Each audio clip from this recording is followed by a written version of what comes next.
What's up everybody, welcome to Money Management channel. My name is Andrei and today I'm gonna be doing an update on MMTLP and FINRA saga. I got the cash in the bag, stadium packed, born a rock star in this life, gonna live it up. And in today's video I will show you the latest news that is directly related to this story.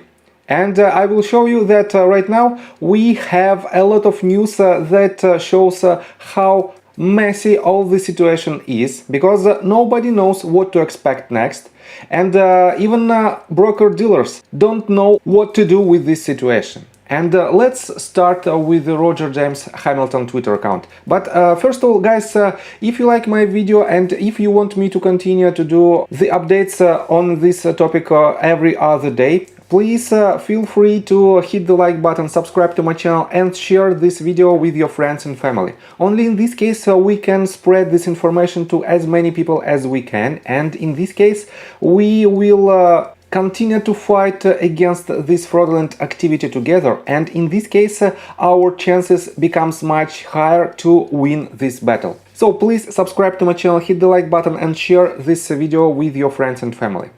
So let's take a look on the Roger James Hamilton Twitter account, and let me show you his latest tweet. For those of you who don't know, he's the CEO of GNS company, another company that was targeted by naked shorters. And 5 hours ago he published this tweet and he said, latest article on naked shorts war. Dan Friedman, CEO of CLNV, will join me and Frank Ness and Frank Benedetto on TV Spaces tomorrow, Tuesday. And he also published this article, and he added a link to Busy Brand's TW Space 4 p.m. Eastern Time Tuesday. And here is the link. And let me show you that in this article he again shows how severe this problem is and how we can handle this illegal activity and what should we do together. And on top of his company, he also mentioned about MMTLP, which is really important because it is not the only company that was targeted by naked shorters. It was a huge number of companies that targeted each and every year, and the damage to these companies that were made by naked shorters is extremely high.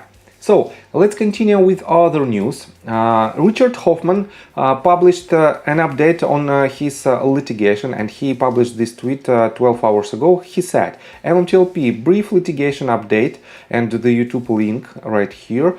And in his video he discloses the latest update on his lawsuit against FINRA, and he discloses the information that he can disclose because something should be hid away from the lawyers of counterparty.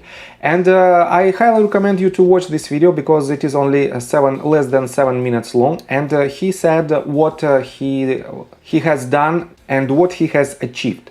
So let me show you that Rosa Tawil also gave him some help, and she answered on his initial tweet, and she said, hey Richard, if it's been less than 21 days since they filed their first response to your original complaint, you do not need leave to amend. You're entitled to one free amendment within 21 days of original complaint in federal court. But consult your local rules. Cheering for you. And she added within 21 days of defendant's response to clarify. And this is, in my opinion, really important when another person who filed another lawsuit against the authorities helps to fight against this major problem. And because of this, we have to unite in order to fight with them, and we have to be one huge power to win this battle. So let me show you another news that was published on MMTLP Reddit thread, and 15 hours ago you can find this article, possibly more than 2 billion FTDs and several question marks.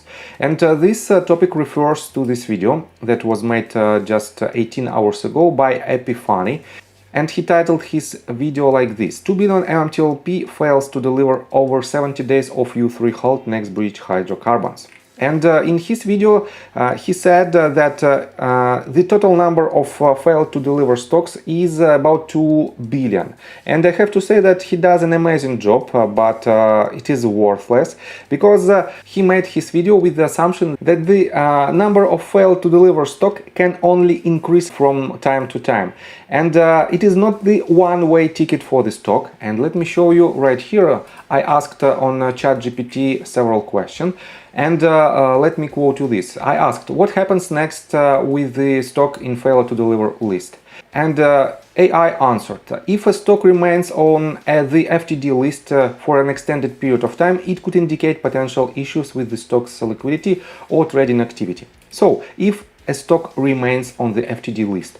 And I asked further, when the stock can be removed from FTD list? And let me quote you the answer. A stock can be removed from the failure to deliver list when the parties involved in the unsettled trades for that stock are able to resolve the issue by delivering the shares that were sold or buying back the shares that were not delivered. In the United States, there are regulations in place that require broker-dealers to promptly resolve any FTD positions. So, this means FTD list cannot be added on a cumulative basis, and this means this number of 2 billion shares is just worthless, because you cannot count on this number as the total number of failed to deliver stocks. That's why you have to do your own due diligence, and you have to know what you should focus on in order to solve this problem. Let me go further. And on my previous video, I've told you that Pro Street Art made an awesome job about the investigation of the several different QSIP numbers that were related to MMTLP share. And my main assumption was that I didn't think that these QSIP numbers are fake. And I dug deep into this problem, and I found that let me show you again the ChatGPT answers. I've asked it give me an example of stocks with multiple QSIP numbers. And ChatGPT answered that there are several of them, several examples. It is Alphabet, Berkshire Hathaway, and Ford Motor Company. And every company has the different QSIP numbers related to different class of shares. And I asked AI following question: can one type of stock of one company have multiple QSIP numbers? And ChatGPT answered, no, one type of stock of a single company cannot have multiple QSIP numbers. Each QSIP number represents a unique security, and therefore there can be only one QSIP number associated with a particular stock of a company. And in my opinion, it is just a bombshell that one stock has a multiple QSIP numbers on different brokerages. And if you take a closer look on this list, you can find that there are several sets of QSIP numbers that were used by a set of broker dealers. And in my opinion, it is quite weird and pretty straightforward that these companies probably violate some laws, because according to ChatGPT, we cannot see the multiple QSIP numbers on a one type of stock of a particular company.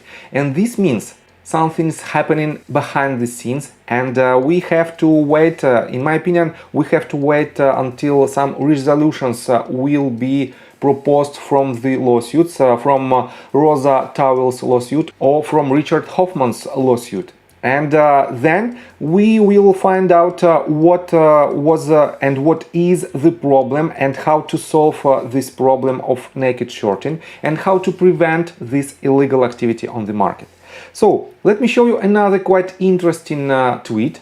I found it, it was published on February 20th, and it was published by Sean Go, and he or she wrote, latest from a fellow investor who is definitely trustworthy. His broker told him his shares aren't ineligible to be placed inside his account, and therefore sent him these. Any idea what it means for us all? And let me show you this letter.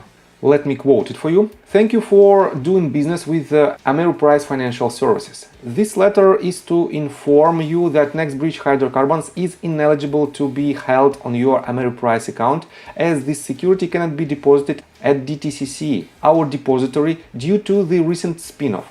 Ameriprise can only accept securities that are eligible to be held with DTCC, our depository. Enclosed is your next bridge hydrocarbons certificate, and let me show you the certificate itself. Here is the certificate, and let me open this picture in a new window. You can find that it is quite interesting document that was filed according to all the rules of paper certificate, and it is the 5,000 shares that owned by Jeremy someone, and in my opinion it is quite interesting detail, because some of brokerages cannot show the real shares on the accounts of retail investors. And at the same time, we can see this certificate that can be mailed to the owner. And again, it is very weird how it is possible. So, in general, I have to say that the battle is still continue, and we have to unite in order to fight against this illegal activity. But on the other hand, we have a lot of controversial information that should be investigated and that should be resolved. So, I think that's it for now. If you like my video, please hit the like button and subscribe to my channel with notification bell. And see you guys and girls next time. Bye! I got the cash in the bag, stadium packed. Born a rock star in this life, gone live it up on the attack. Baby, I'm bad, I just wanna